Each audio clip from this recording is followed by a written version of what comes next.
Hello दोस्तों, स्वागत है आप सभी का हमारे YouTube channel MR world point में। आपके लेके आज एसएससी जीडी कांस्टेबल भर्ती परीक्षा के लिए प्रारंभिक अंकगणित का प्रैक्टिस सेट नंबर 8 से पहले के 7 प्रैक्टिस सेट चैनल पर डाले जा चुके हैं। यदि आपने अभी तक नहीं देखे हैं तो देख लीजिए और अपनी तैयारी का आकलन कर लीजिए। यदि आपको हमारी वीडियो अच्छी लगती हो तो वीडियो को लाइक कर दीजिए और चैनल को सब्सक्राइब भी करिए। चलिए बिना किसी देरी के शुरू करते हैं अपना प्रैक्टिस सेट नंबर 8। देखिए, पहला क्वेश्चन दिया हुआ है, तीन संख्याएं 1 अनुपात 2 अनुपात 3 अनुपात में है तथा उनका महत्तम सामर्थ्यक 12 है। ये संख्याएं होंगी। ऑप्शन दिए हुए हैं। इस तरह के सवालों को हम ऑप्शन के जरिए सॉल्व करेंगे। देखिए, पहले तो चेक कर लेते हैं तीन संख्याएं 1 2 और 3 के अनुपात में कौन कौन सी हैं। देखिए, 60 72 और 84 ये 1 2 3 के अनुपात में नहीं है। 24 36 48 ये भी 1 2 3 के अनुपात में नहीं है। 12 24 36 ये आपकी 1 2 3 के अनुपात में है और 8 16 और 24 ये भी आपकी 1 2 3 के अनुपात में है। इसका मतलब आपका जो आंसर होगा वो ऑप्शन नंबर सी हो सकता है या फिर ऑप्शन नंबर डी भी हो सकता है। दूसरी कंडीशन इसने दी है कि उनका मासापा कितना होना चाहिए, 12 होना चाहिए। तो देखिए, जो भी मासापा होगा वो संख्या से तो छोटा ही होगा, लेकिन इसमें कितना दे रखा है 8। इसका मतलब ये हमारा आंसर नहीं हो सकता। तो आपका सही आंसर क्या हो जाएगा, ऑप्शन नंबर सी। मासापा जो होता है वो तो या तो संख्या के बराबर होगा या फिर संख्या से छोटा होगा। तो 8 आपका छोटा दे रखा है 12 से, तो इसका मतलब ये हमारी संख्या हो ही नहीं सकती। तो सही आंसर क्या हो जाएगा, ऑप्शन नंबर सी। उम्मीद है आपको समझ में आया हो लॉजिक। क्वेश्चन नंबर दूसरा देख लेते हैं। देखिए, ये आपका बोर्ड मार्क्स का क्वेश्चन दे रखा है, सिंप्लीफिकेशन चैप्टर को कैसे सॉल्व करेंगे। तो बोर्ड मार्क्स का एक नियम होता है, वो नियम क्या कहता है, बोर्ड मार्क्स। सबसे पहले हम ब्रैकेट को सॉल्व करेंगे। ब्रैकेट में भी जो जितनी तरह के ब्रैकेट होते हैं सबसे पहले आपका रेखा कोष्ठक आता है, फिर छोटा कोष्ठक, फिर आपका मंझला कोष्ठक और फिर आता है सबसे बड़ा कोष्ठक। ठीक है, इसी क्रम में क्या करना होता है, ब्रैकेट को सॉल्व करना होता है। उसके बाद में ओ का मतलब होता है का, डी का मतलब डिवाइड, फिर आपका मल्टीप्लाई, फिर आपका ऐड और ये सब्ट्रैक्ट। इस क्रम में हमें क्या करना होता है, ये समीकरण को सॉल्व करना होता है। तो देखिए, रेखा कोष्ठक तो इसमें दे नहीं रखा, उसके बाद नंबर किसका आएगा, छोटा कोष्ठक का। तो छोटा कोष्ठक कहाँ दे रखा है, ये दे रखा है आपका छोटा कोष्ठक। तो सबसे पहले यही सॉल्व होगा। इस कोष्ठक के अंदर डिवाइड और माइनस के चिन्ह है। डिवाइड और माइनस में सबसे पहले किसका नंबर आएगा, डिवाइड का, फिर लास्ट में जाए किसका आएगा, माइनस का। तो देखिए, इसको सॉल्व करते हैं एक एक करके, देख लीजिए।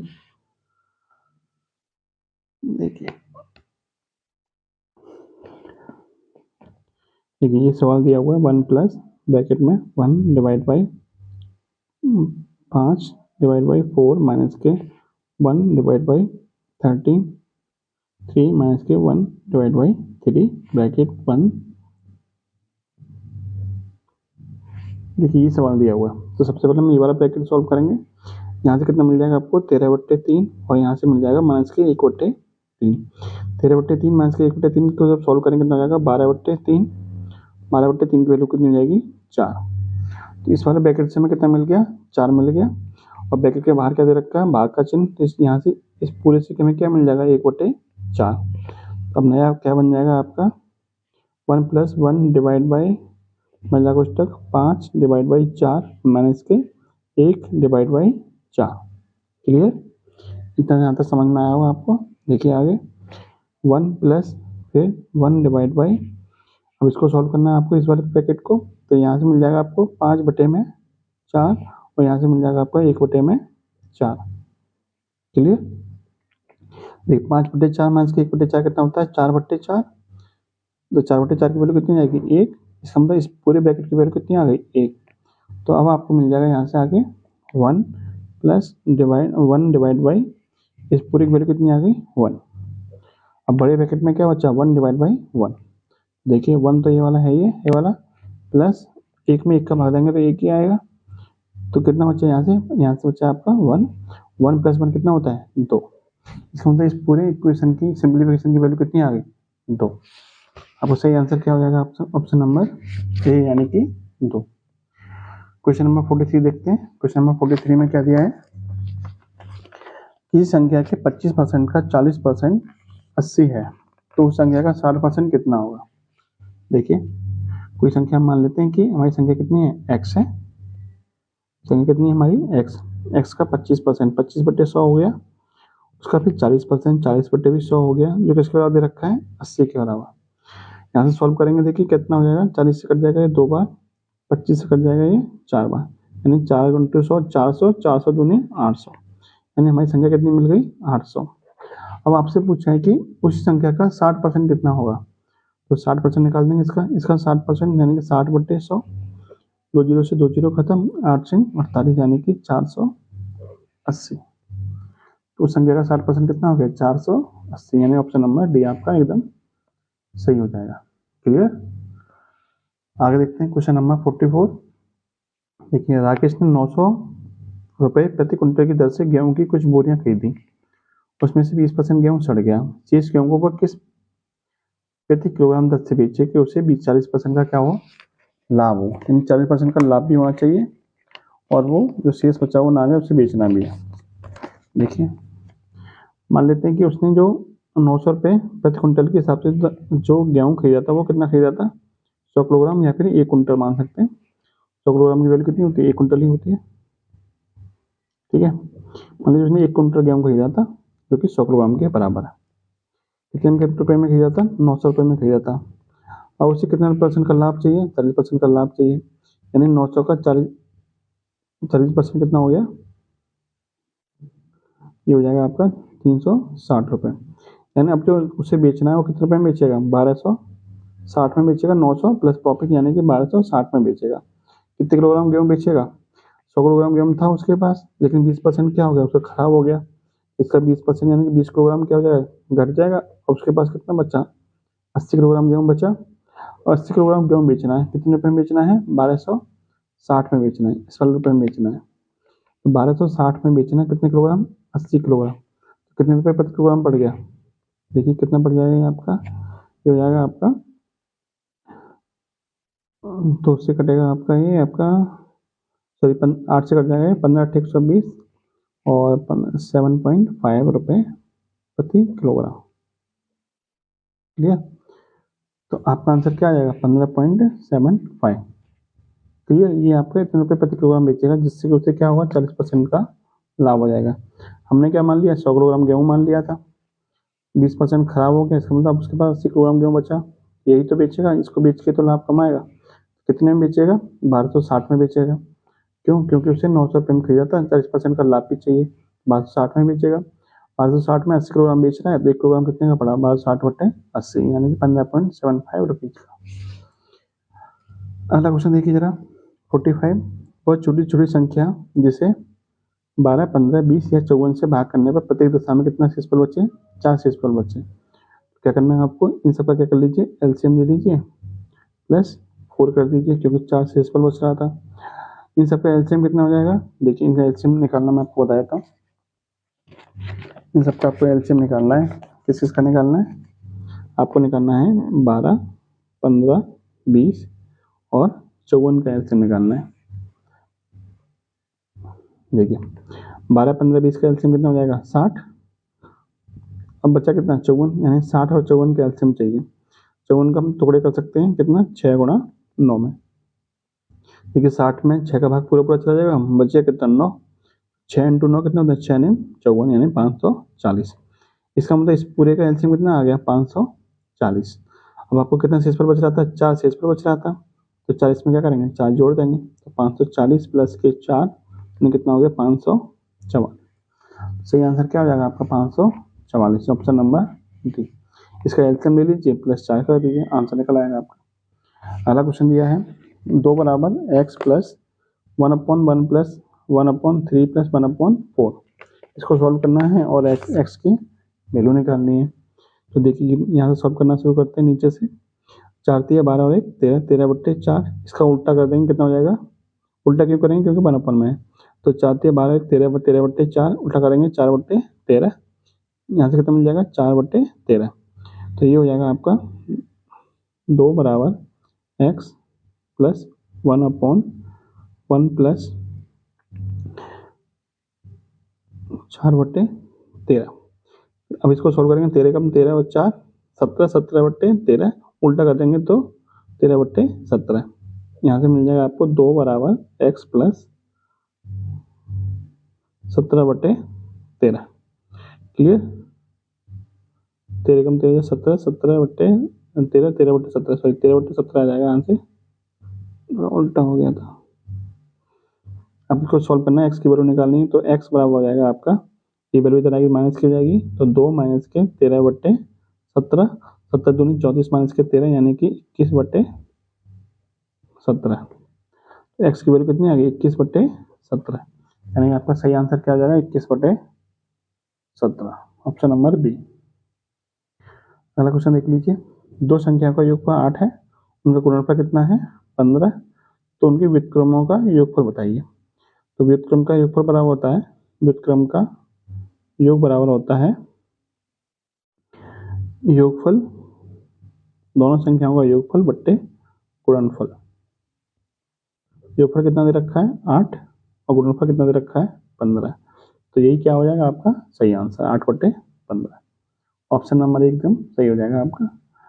अगला क्वेश्चन देखिए, क्वेश्चन नंबर 48, किसी घनाभ के 3 संलग्न तलों के पृष्ठीय क्षेत्रफल PQR है, उसका आयतन होगा। तो घनाभ का आयतन क्या होता है? घनाभ का आयतन होता है, वॉल्यूम बराबर होता है लंबाई गुणा चौड़ाई गुणा ऊंचाई। ये लंबाई चौड़ाई ऊंचाई के फलक, जो फलक होते हैं उनकी भुजाएं दे रखी है, लंबाई गुणा चौड़ाई गुणा ऊंचाई। आपको PQR क्या दे रखा है? फलकों के क्षेत्रफल दे रखे हैं। तो P बराबर हो जाएगा लंबाई गुणा चौड़ाई यानी L गुणा B, और Q बराबर हो जाएगा चौड़ाई गुणा ऊंचाई यानी B गुणा H, और R बराबर हो जाएगा H गुणा L। इन तीनों को आपस में गुणा कर दीजिए तो PQR बराबर हो जाएगा, देखिए इन तीनों का आपस में गुणा होगा तो L का गुणा L में करेंगे तो L स्क्वायर हो जाएगा, और P का गुणा B में करेंगे तो B स्क्वायर हो जाएगा, H का गुणा H में करेंगे तो H स्क्वायर हो जाएगा। हम देखिए ये कितना आ गया आपका LBH का होल वर्ग, और LBH वैल्यू किसकी होती है? V की, यानी कि वॉल्यूम की। तो कितना जाएगा? B का वर्ग। तो यहाँ से B बराबर निकल के आएगा आपका, तो V स्क्वायर बराबर दे रखा है PQR, तो V की वैल्यू हो जाएगी अंडर रूट में P into Q into R। तो आपसे यही पूछा था कि उसका आयतन कितना हो जाएगा? आयतन हो जाएगा अंडर रूट में PQR, यानी कि ऑप्शन नंबर डी आप एकदम सही हो जाएगा। अगला क्वेश्चन देख लेते हैं। देखिए क्वेश्चन क्या दिया है, एक नल किसी पानी की टंकी को 40 मिनट में भर सकता है तथा एक अन्य नल पूरी टंकी को 60 मिनट में खाली कर सकता है। यदि दोनों नल खुले हों तो खाली टंकी कितने घंटे में पूरी भर जाएगी? देखिए कैसे करेंगे सॉल्व, देख लीजिए।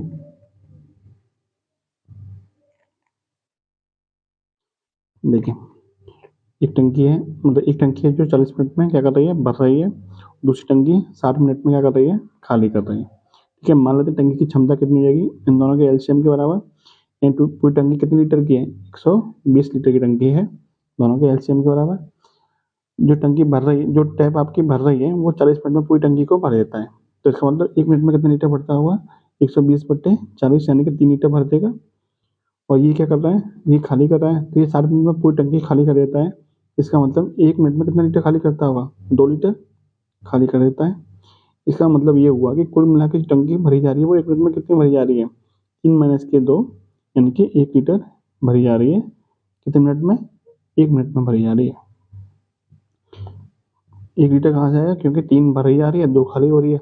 इसका मतलब कुल मिला के 1 लीटर ही तो भरी जा रही है। कितने मिनट में भरी जा रही है? 1 मिनट में। इसका मतलब हमें पूछा है कि पूरी टंकी कितने मिनट में भर जाएगी। पूरी टंकी कितने लीटर की है? 120 लीटर की। तो 120 लीटर कितने मिनट में भरी जाएगी? 120 मिनट में, क्योंकि 1 मिनट में 1 लीटर भरी जा रही है तो 120 मिनट में 120 लीटर भर जाएगी। इसका मतलब ये हुआ कि 120 मिनट का मतलब कितना होता है? 2 घंटे। और आपसे यही पूछा था कि पूरी टंकी कितने घंटे में भर जाएगी। चाहे 120 मिनट मान लीजिए, चाहे 2 घंटे मान लीजिए, तो पूरी टंकी को भरने में कितना समय लगेगा? 2 घंटे, यानी ऑप्शन नंबर ए आपका एकदम सही हो जाएगा। अगला क्वेश्चन देखिए, ए बी तथा सी मिलकर किसी कार्य को 30 मिनट में पूरा कर सकते हैं। ए तथा बी मिलकर उस कार्य को 50 मिनट में पूरा कर सकते हैं। सी अकेला उस कार्य को कितने दिन में, कितने समय में पूरा कर लेगा? देखिए 3 व्यक्ति हैं, ए बी और सी। ये कितने टाइम में पूरा कर रहे हैं? ये कर रहे हैं आपके 30 मिनट में।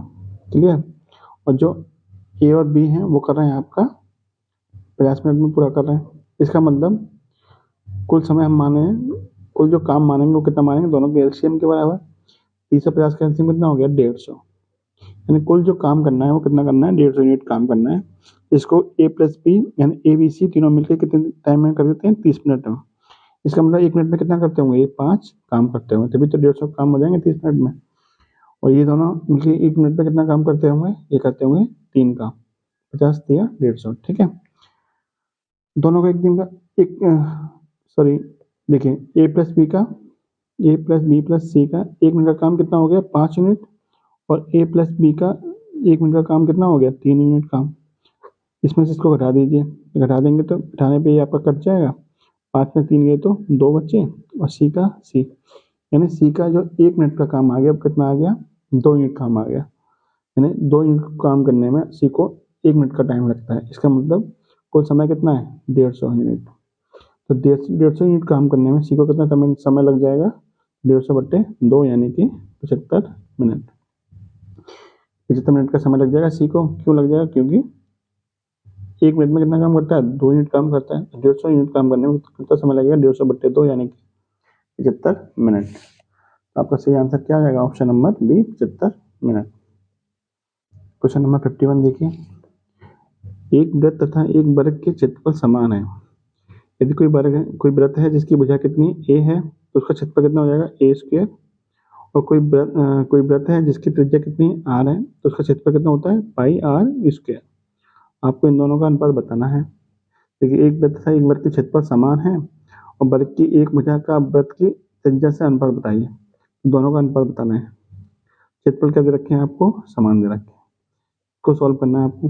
देखिए ए स्क्वायर अपॉन में आर स्क्वायर इधर जाएगा तो बटे में आर स्क्वायर आ जाएगा।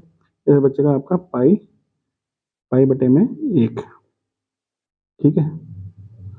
अब यहाँ से आपको निकालना ए अनुपात ए अपॉन आर कितना आ जाएगा, अंडर में पाई अपॉन में 1, अंडर में पाई अपॉन में 1 आ जाएगा।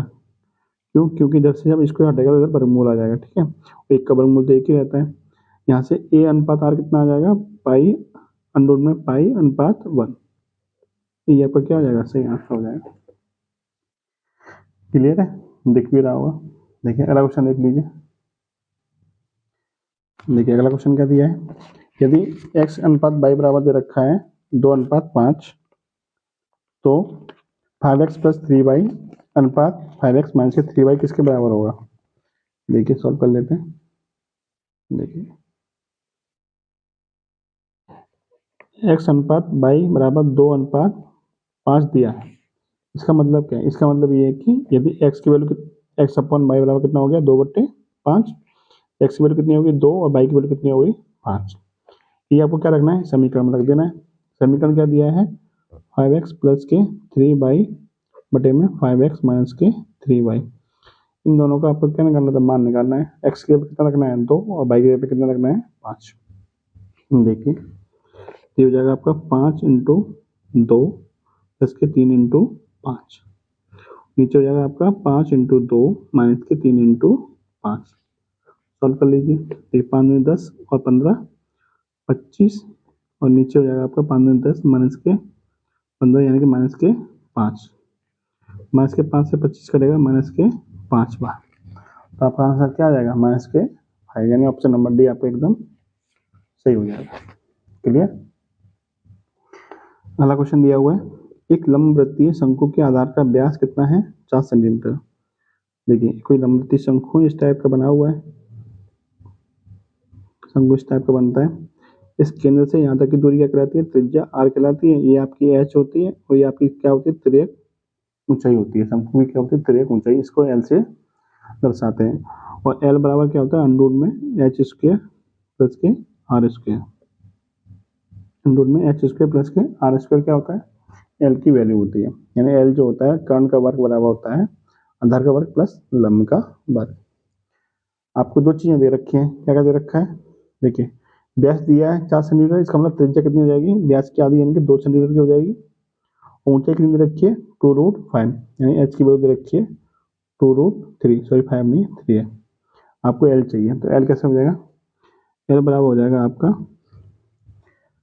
एल बराबर अंडर में एच स्क्वायर, एच की वैल्यू कितनी है 2√5 यानी 2√3, सॉरी 2√3 का वर्ग कितना हो जाएगा, 2 का वर्ग 4 और अंडर 3 का वर्ग 3 होता है, तो 4 3 12 आर का वर्ग कितना हो जाएगा, 2 का वर्ग 4, कितना हो जाएगा ये, अंडर रूट में 16, अंडर रूट में 16 की वैल्यू कितनी होती है, 4। इसका मतलब शंकु की तिर्यक ऊंचाई कितनी हो जाएगी, 4 सेंटीमीटर। खत्म। आगे देखिए क्वेश्चन नंबर 54, देख लीजिए।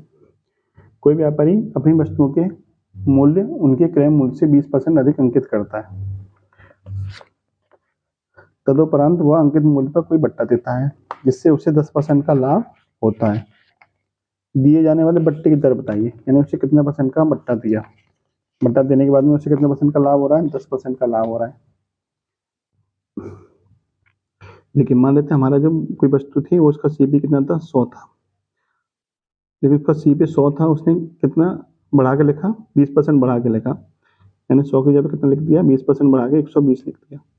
ये 120 क्या हो गया, एमपी यानी कि मार्केट प्राइस यानी कि अंकित मूल्य, और 100 क्या है आपका सीपी है। 20% बढ़ाने के बाद भी उसे कितने % का लाभ हो रहा है, छूट देने के बाद भी 10% का लाभ हो रहा है, यानी 100 रुपये वाली चीज़ अभी कितने में बिक रही है, 110 में बिक रही है, 10% का लाभ हो रहा है। और छूट किस पर दी जाती है, छूट हमेशा किस पर दी जाती है, अंकित मूल्य पर दी जाती है। इसका मतलब 120 वाली चीज़ पर कुछ छूट दी गई होगी, छूट देने के बाद में 110 की बिक रही है, इसका मतलब छूट दी कितनी गई, 120 से 110 पे आने के लिए 10 रुपये की छूट दी गई, कितने पे, 120 पे, कितने % की छूट दी गई, गुणा 100। सॉल्व कर लेंगे इसको, 0 से 0 खत्म, 100/12 कितना होता है, 8 से 1/3% होता है। तो आपका सही आंसर क्या हो जाएगा, 8 से 1/3%, यानी 100 वाली चीज़ 120 हो गई, 120 से 110 पे आना लौट के, तो 10 की छूट दी गई कितने पे, 120 पे, छूट कितनी दी गई, 10 रुपये की। ठीक है, उम्मीद है समझ में आया होगा आपको। क्वेश्चन नंबर 55 देख लेते हैं।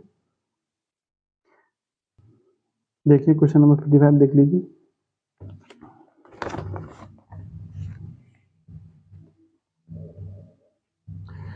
एक विद्यार्थी 10 दो अंक की संख्याओं का औसत ज्ञात करता है। संख्याओं की नकल करने में वह गलती से एक संख्या को उसके परस्पर बदले हुए अंकों वाली संख्या लिख देता है। परिणाम स्वरूप उसका उत्तर सही उत्तर से 1.8 कम आता है। जिस संख्या को लिखने में उसने गलती की थी उसके अंकों का आपको अंतर बताना है, उसके अंकों का अंतर कितना होगा। देखिए इसको करने से पहले आप कुछ चीज़ें सीख लीजिए, इसको मैं आपको शॉर्ट तरीके से बताऊंगा। इसका जो मतलब तरीका दे रखा है किताब में, सॉल्यूशन जो दे रखा है बहुत लंबा है, वो भी मैं आपको दिखाऊंगा। फिलहाल इसको आप सीख लीजिए कैसे करते हैं। देखिए सवाल में क्या कह रहा है कि मान लीजिए कोई 10 संख्याएं रही होंगी, उसमें से कोई एक संख्या मान लेते हैं, हम मान लेते हैं कि संख्या थी हमारी 21 थी, उसको गलती से उसने क्या रख दिया, 12 लिख दिया, इसको उल्टा करके लिख दिया। मान लो तो कोई संख्या 31 सही होगी, कुछ भी हो सकता है, संख्या हमने ऐसे आपको समझाने के लिए मान रहा हूँ, तो उसने क्या लिख दिया, उसने 13 लिख दिया। मान लो कोई संख्या आपकी 52 रही होगी, कितना लिख दिया उसने, उसका उल्टा करके 25 लिख दिया। 3 संख्याओं पर समझिए जरा। देखिए 21 का कितना लिख दिया, 12, इनके बीच का अंतर कितना हो गया, 21 में से 12 गए तो 9, 31 का क्या लिख दिया, 13, इनके बीच का अंतर कितना हो गया, 18, 52 का कितना लिख दिया, 25, तो इनके बीच का अंतर कितना हुआ, 27। तो आपका ये 9, 18 और 27 ये आता कैसे है, तो देखिए ये आप डायरेक्ट कैसे निकाल सकते हैं। देखिए ये जो 9 निकल के आता है वो इन दोनों, ये जो संख्या है इनके अंकों का डिफरेंस कितना हो गया, 2 और 1 का 1, 1 में कितने गुणा करना है, 9 का, तो 1 × 9 कितना हो जाएगा, 9।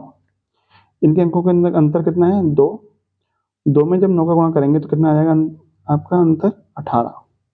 इनके अंकों का अंतर कितना है, 3, और 3 में जब 9 का गुणा करेंगे तो कितना आ जाएगा, 27।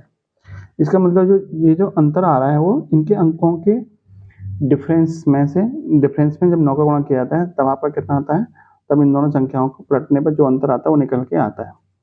अब देखिए अब अपने सवाल पर देख लीजिए जरा एक बार, आपको बोला कि परिणाम स्वरूप उसका उत्तर सही उत्तर से कितना कम है, 1.8 कम आता है, यानी एवरेज कितना घट जाता है, 1.8 घट जाता है, 1.8 घट जाता है। कितनी संख्या पर, एक संख्या पर। इन कुल संख्या कितनी है, 10 संख्याएं, तो कुल मिला के कितना घटेगा, 1.8 × 10 यानी कि 18 घट जाता है, यानी कि संख्या उल्टी करके लिखने से कितना अंतर आता है, 18 का अंतर आता है। अभी आपने एग्जाम्पल में देखा था कि 18 का अंतर कब आता है, जब किसी संख्या के अंकों में डिफरेंस कितना हो, 2 का डिफरेंस हो, तभी तो अंतर 18 आता है। आपसे यही तो पूछा है कि उसकी जो संख्या के लिखने में गलती की थी उसके अंकों का अंतर कितना है, उसके अंकों का अंतर हमारा कितना निकल के आया, 3 और 1 का अंतर कितना निकल के आता है 2। 18 कब बनता है? 18 तब बनता है जब उसके संख्या के अंकों के बीच का अंतर कितना हो? 2 का हो। और आपसे यही पूछा कि उसकी संख्या के अंकों का अंतर कितना है? 2 का। तो इसका सही आंसर क्या जाएगा? Option number A 2। अब मैं इसका आपको सॉल्यूशन भी दिखा देता हूँ। देखिए ये आपका सॉल्यूशन दे रखा है, इस तरह का इतना लंबा सॉल्यूशन दे रखा है। अब इस तरह से करेंगे तो आपको बहुत टाइम खराब होगा, लेकिन यदि आपको लॉजिक पता चल गया कि 18 कैसे बनता है, 27 कैसे बनता है, तो आप आराम से बिना कुछ पेन चलाए आप आराम से आंसर भी निकाल सकते हो। चलिए वापस लौट के आते हैं अपने क्वेश्चन की तरफ। क्वेश्चन नंबर 56 देख लेते हैं। चक्रवृद्धि ब्याज की किसी दर से कोई धनराशि 15 वर्ष में स्वयं की 2 गुनी हो जाती है, तो उसी दर से वह स्वयं की 8 गुनी कितने वर्षों में होगी? देखिए डायरेक्ट कैसे करेंगे इसको। कोई धनराशि थी जो कि 15 वर्षों में कितनी हो जाती है? स्वयं की 2 गुनी हो जाती है। क्लियर? आपसे पूछा कितने वर्षों में, यानी ये वाली वैल्यू चाहिए कि वो स्वयं की कितनी हो जाए? 8 गुनी हो जाए। तो क्या करना है आपको? देखिए यहाँ पर तुलना कीजिए, 2 से 8 कैसे बनता है? 2 की पावर 3 से। 2 की पावर 3 से क्या बन जाएगा? 8 बन जाएगा। तो देखिए ये जो पावर आई, इस पावर क्या करना है आपको? इसमें गुणा कर देना है। 15 तिया 45, तो आपको यहाँ वाली वैल्यू निकल के आ जाएगी। इसका मतलब कितने वर्षों में वो स्वयं की 8 गुनी हो जाएगी? 45 वर्षों में। ये आपसे पूछा है, आपका आंसर क्या हो जाएगा? 45 वर्ष। आपको ये जो वैल्यू निकल के आई वो कैसे निकल के आई? यहाँ पे जो वैल्यू होगी वो उसको इसके फॉर्म में लिखना है। तो जैसे 8 है, 8 को लिखेंगे हम 2 की पावर 3। जो पावर आएगी इसकी, जो घात आएगी, उस घात का मल्टीप्लाई किससे करना है? पहले वाले से। आपका डायरेक्ट आंसर निकल के आ जाएगा। अगला क्वेश्चन देख लेते हैं। Question number 57। शांत जल में एक नाव की चाल 10 किलोमीटर प्रति घंटा है। यह धारा के प्रतिकूल 6 घंटे में 45 किलोमीटर की दूरी तय करती है। धारा की चाल कितने किलोमीटर प्रति घंटा है? तो देखिए धारा की चाल बराबर क्या होता है? धारा की चाल आपसे पूछी है, तो देखिए धारा की चाल बराबर होता है, धारा की चाल बराबर होता है नाव की चाल माइनस धारा की प्रतिकूल दिशा में चाल। धारा के प्रतिकूल दिशा में चाल। क्लियर? देखिए नाव की चाल कितनी दे रखी है? 10 माइनस धारा की प्रतिकूल दिशा में चाल कितनी है? यदि 45 किलोमीटर की दूरी कितने घंटे में तय करता है? 6 घंटे में।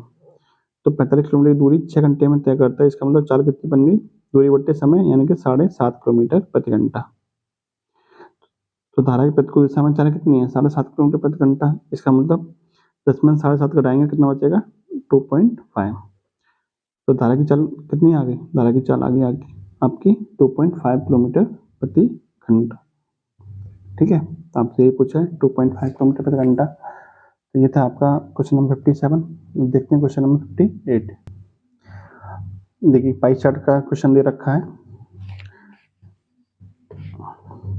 बंजर भूमि, कृषि भूमि, ये सब दे रखे हैं इस तरह से, और ये सब डिग्री में दे रखे हैं। 20 degree, 60 degree, 70 degree, 90 degree, 120 degree.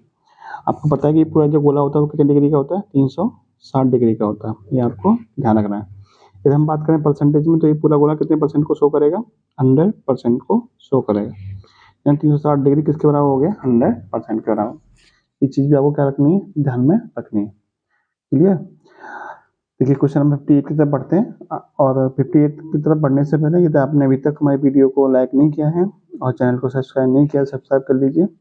आपको इसी तरह की वीडियो आपको मिलती रहेंगी शॉर्ट ट्रिक के साथ में, क्योंकि आपके एग्जाम के लिए उपयोगी रहेंगी।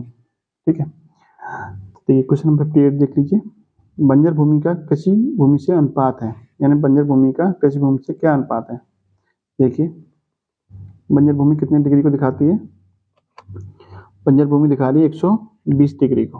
ठीक है, और कृषि भूमि कितनी दिखा रही है? 90 डिग्री को। दोनों का अनुपात पूछा है, 30 से कटेगा 4 बार, 30 से 3 बार, तो दोनों का अनुपात कितना आ गया? 4:3। यही पूछा है आपसे। बंजर भूमि का कृषि भूमि से अनुपात पूछा था, 120/90, यानी कि 4:3।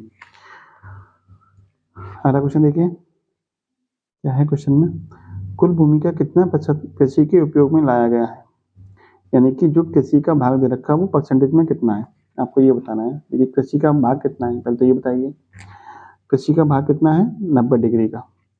कुल भाग कितना है? कुल भाग तो 360 डिग्री का है, लेकिन कृषि का भाग कितना है? कृषि का भाग कितना है? 90 डिग्री का। तो 90/360 गुणा 100। 100 का गुणा क्यों किया हमने? क्योंकि परसेंटेज में वैल्यू पूछी है। 90 से कटेगा ये आपका 4वां, 4 से कटेगा ये आपका 25वां। यानी जो कृषि का भाग है वो परसेंटेज में कितना बैठा? 25% बैठा। यानी ऑप्शन नंबर बी आपका क्या हो जाएगा? सही हो जाएगा, ऑप्शन नंबर बी। ठीक है, उम्मीद है आपको समझ में आ रहा होगा। आज का ये लास्ट क्वेश्चन है। अभी तक यदि आपने लाइक नहीं किया तो लाइक कर दीजिए और चैनल को सब्सक्राइब कर लीजिए। देखिए क्वेश्चन देख लीजिए, लास्ट क्वेश्चन। 8√3 मीटर ऊंचे खंभे के शिखर से एक तार को बांधकर तार का दूसरा सिरा जमीन में गाड़ा गया है। तार का दूसरा सिरा जमीन से 60 डिग्री का कोण बना रहा हो तो तार की लंबाई ज्ञात कीजिए। देखिए किस तरह से फिगर बनेगा। मान लीजिए एक आपका खंभा है जिसकी लंबाई कितनी है? 8√3 मीटर।